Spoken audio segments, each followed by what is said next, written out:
This cop saw a baby in a hot car and shattered the window, then realized he'd made an awful mistake.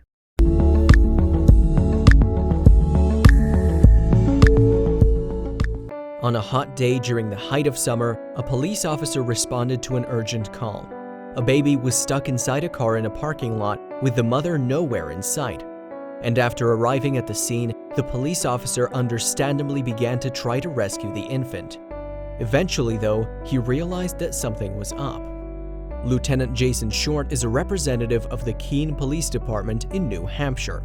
And on one particular day in July 2016, he found himself in a very unusual situation. In fact, something happened to him while he was on shift that made local headlines. It all started with a 911 call made by a member of the public. The concerned caller reported that they had seen a baby left in a car sitting in a shopping plaza parking lot. Even more ominously, the car's windows were closed on this hot day, and the temperature inside of the vehicle must have rocketed. Naturally, Short responded immediately and raced over to the scene of the incident. Aware of the potential danger to the baby, he knew that time was at a premium. "I got there as soon as I could. I don't know how fast I was going, but it was quick," Short told New Hampshire news channel WMUR in August 2016.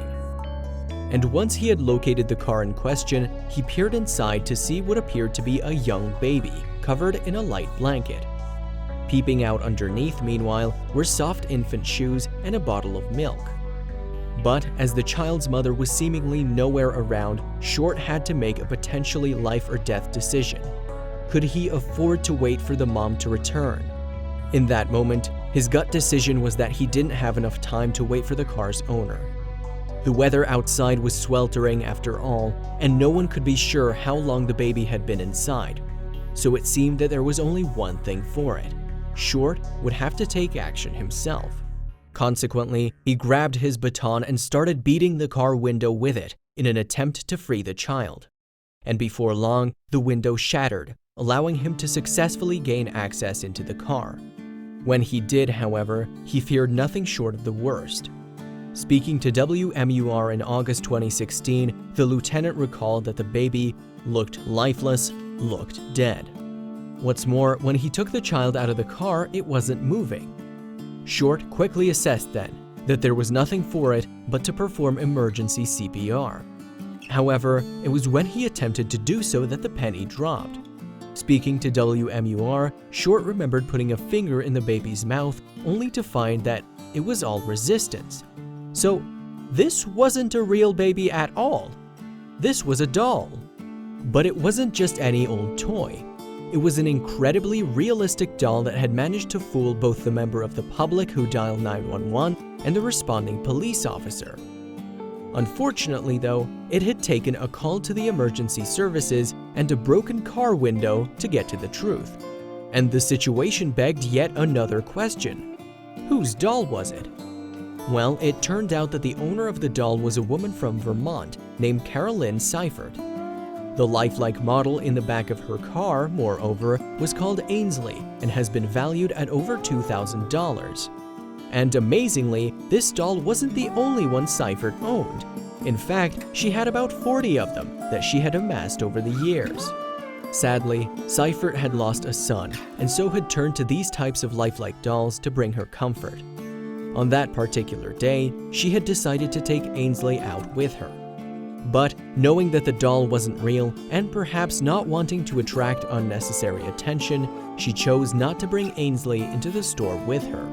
Interestingly, natural-looking baby dolls like Ainsley are called reborn dolls. The process of making them is dubbed reborning, meanwhile, and those who create the realistic dolls are described as reborners. People may feel the need to have one in their lives if, like Seifert, for example, a beloved child has passed away.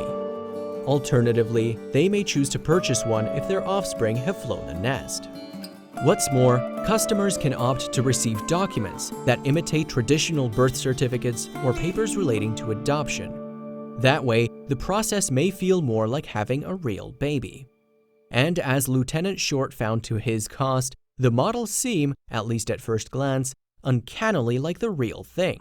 especially if elements like hair and even devices to simulate breathing and heartbeats are included. Although this story ends happily, with no babies coming to any harm and no lasting damage done, it seems as if Seifert did not enjoy any of the media attention associated with the incident. That's judging from a statement she made afterwards to WMUR, in which she stated that she has been laughed at and embarrassed by all the fuss. Perhaps feeling judged about her decision to adopt so many dolls, she concluded her statement to the news station with some heartbreaking words. "You can't know how people choose to deal with their losses in life," she said, suggesting perhaps that it is her dolls that help her with her grief after losing her son. Not only that, but Seifert has also expressed her hurt at the damage the police officer caused to her car that day. In response, the Keene Police Department, apparently not wishing her to be out of pocket, has said that it would make it up to her by covering the costs of repairing her vehicle. But that doesn't mean that Short regretted his actions one bit. Indeed, as he genuinely thought there was a real baby stuck inside a baking hot car, he did the right thing in his mind. "I would never assume that it's a doll," Short told WMUR. "I would always assume that it's a child. I would never do anything different," he continued, reasserting his belief that he acted appropriately. Furthermore, he decided to give some parting advice to Seifert to avoid the same thing happening again in the future. He suggested that she should either leave the doll at home or alternatively bring it inside with her when she leaves the car. And Seifert has apparently learned from the incident too. Since it happened, she has purchased a bumper sticker that emphasizes that the baby inside her car is not real.